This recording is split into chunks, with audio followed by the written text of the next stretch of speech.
जरा यहाँ आना। जी मम्मी जी। मैंने जो तुम्हें बहू नंबर 1 के लिए तोहफा दिया था वो हार, वो जरा लेकर आना। क्यों? मैंने कहा लेकर आओ।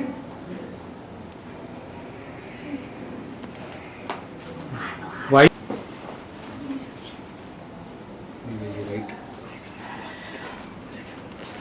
ये हार बड़े चाव से मैंने अपनी उस मनपसंद बहू के लिए बनवाया था जिसके लिए मेरा कहा हर शब्द भगवान का आदेश होता था। लेकिन अब तो वो बहू नहीं रही। अब तुम वो बहू हो जो मुंह पर तो बहुत इज्जत करती है, लेकिन नजर हटते ही उस इज्जत की गठरी बनाकर खिड़की के बाहर फेंक देती है। मम्मी जी। मिस बहना, तुम कई पायदान नीचे चली गई हो, इसलिए अब ये बहू नंबर 1 का तोहफा मैं अपनी मनपसंद स्मिता को दे रही हूँ। थैंक यू मम्मी जी। दीजिए बैलेंस।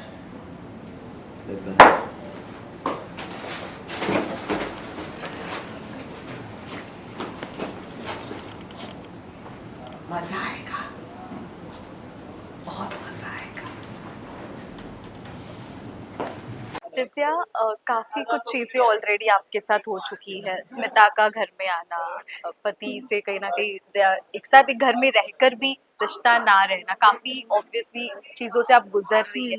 लेकिन अब और भी कुछ चीजें इसमें ऐड ऑन की है। क्या लग रहा है बुआ जी कहीं ना कहीं स्मिता की साइड हो गई है? तो दिव्या को बुरा तो बहुत लग रहा है कि मम्मी जी ऐसे कैसे पलट सकती हैं और वो स्मिता का कैसे साथ दे सकती हैं। उसने मम्मी जी को बोल भी दिया था कि आप उसको कैसे प्रतीक की वाइफ होने का दर्जा दे सकती हैं, बहू तो मैं हूँ और मैं तो आपकी फेवरेट बहू हूँ। लेकिन आज फिर मम्मी जी ने वही किया, उन्होंने मेरा जो हार था जो उन्होंने अपनी फेवरेट बहू को दिया था वो स्मिता को दे दिया। तो दिव्या को बहुत बुरा लगा है इस चीज़ का कि ऐसे कैसे उसको बहू होने का आप हक दे सकते हो जबकि ये शादी इलीगल है। लेकिन अभी उसे पता नहीं है कि बुआ जी किस डर में ये सब कुछ कर रही है। उसे अभी बस यही लग रहा है कि बुआ जी उसके साथ बहुत गलत कर रही है और वो स्मिता को प्रतीक की वाइफ होने का दर्जा दे रही है। क्या आपसे वो हार मंगवाया था? कुछ आइडिया था? दिव्या झटका लगा था? क्या क्या हुआ था उस वक्त? दिव्या को तो बहुत बड़ा झटका लगा। एक तो हार चला गया, ऊपर से फेवरेट बहू के लिए जो हार मिला था वो चला गया। तो बुआ जी ने अचानक से उसको बुलाया, उसे कोई आइडिया नहीं था कि बुआ जी हार ले लेंगी। एंड उन्होंने अचानक से बुला के बोला कि अपना फेवरेट बहू वाला हार जो मैंने तुम्हें दिया था वो दे दो। And she has given it to Smita. तो उसको बड़ा बुरा लगा है, बेचारी को दिल में धक्का लगा कि एक तो मेरा हार, ऊपर से फेवरेट बहू वाला हार चला गया। लास्टली क्या लग रहा है, प्रतीक भी हाथ से चले जाएंगे? मुझे लगता तो नहीं है कि दिव्या उसे हाथ से जाने देगी, क्योंकि वो बार-बार यही बोलती है कि ये शादी इलीगल है, इस शादी के कोई मायने नहीं हैं और कौन मानेगा इस शादी को, बहू तो मैं हूँ। Which is true because they haven't got divorced yet.